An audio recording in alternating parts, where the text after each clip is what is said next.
like the data you collect in the internet without asking the people. So not handing in a CV or a bio or something like that. You doing research in the internet, looking for data. How important is that? How do you use that to make your decision? It's interesting, when we're looking to hire someone, if they're not on Facebook, if they're not on Twitter, if I can't find anything about them on Google, it scares me. Wow. Wow. Like, is this a serial killer? Like, we can't hire this person. Like, do they exist? How do I know they're real without that? And actually, what's interesting is some countries, there are laws against using that kind of information to make hiring decisions. So you have to be careful about how you use it. But we want to make sure that people deeply understand the nature of the web and deeply understand what Christian was speaking to about this personal brand concept, that you're just conscious of how you may be perceived online. And so you'll see in high school, it's mostly social, you're just hanging out with your friends and that's fine. But as you get older, your social networks are going to become much, much more important from a professional context. And I have probably, 4,500 Facebook friends and maybe 10,000 Twitter followers or whatever. And some of those people have brought us hundreds of thousands, if not millions of dollars in revenue. Just because we met randomly.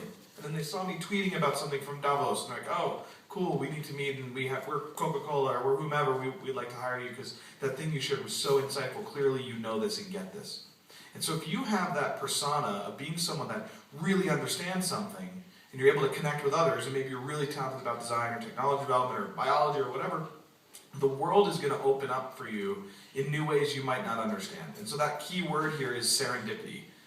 If you can create connections to smart people and interesting people through your social networks, you're going to create serendipity. You're going to create luck, right? There aren't lucky people. There are just people that sort of manufacture luck for themselves through these little things they do every single day. Yeah. And actually, building on this, I think the phenomena here, what we really see is, on the one hand side, we had a great discussion yesterday evening actually with some, of all people, with some senior bankers.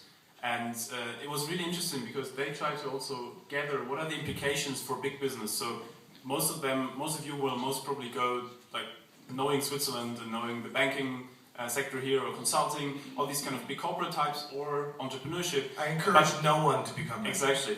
But it's a discussion for itself. But I think the point being that no matter where you are, even in the banking sector, people try to get a better understanding of you. And as Peter said, I mean, Strategy Labs does a lot around that. But like really understanding much deeper, not only what they got referred to when they meet you, but also how do you interact in your own ecosystems, right? Are you someone who's able to build relationships? I mean, in a knowledge economy where it's all about collaboration, if you're not able to build relationships, you're not interesting for most businesses. Mm-hmm. So the point is that you really need to be good in trying to build relationships. And I think on Peter's point of serendipity, I think this is exactly where it leads to. I would even add on that it is about accelerated serendipity. This is about how do I build the right platforms for me, or how do I interact in a way that positive coincidences happen, right? So serendipity has positive coincidence, where you basically say, for example, if you post on Facebook, if Peter would post on Facebook, tomorrow I'm going to give a talk on